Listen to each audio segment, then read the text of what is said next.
In today's video, I'm going to teach you how to cut part of drawing in AutoCAD. By the end, you'll know a quick, reliable way to remove exactly the portions you don't want without affecting the rest of your geometry. First, create a simple guide for where the cut should stop. Draw a straight line across your drawing at the exact location you want the cut to happen. This line is your boundary. It tells AutoCAD where to stop trimming. Use any standard line tool you prefer, and make sure the line visibly crosses the objects you plan to cut.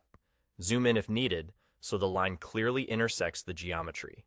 If accuracy matters, use object snaps or ortho to keep the line clean and aligned.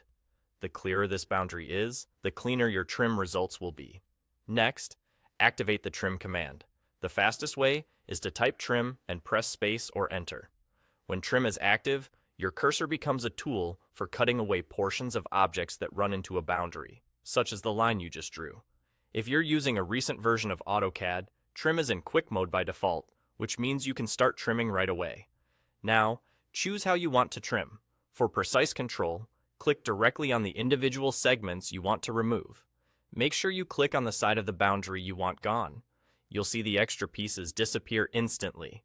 If you need to remove a lot at once, click and hold, then drag your cursor like a pen across everything you want to cut.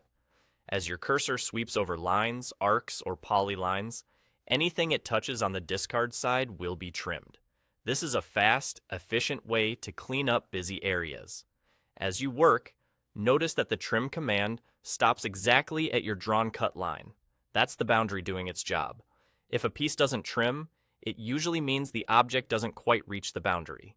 In that case, zoom in and confirm your line properly crosses it, then try again. If you trim too much by accident, use undo to step back and take another, more careful pass. That's really all there is to it. Draw a boundary line where you want the cut, run the trim command, and click or drag to remove what you don't need. With a clear guideline and a steady hand, you'll get crisp, professional results in just a few seconds. Thanks for watching, and happy drafting.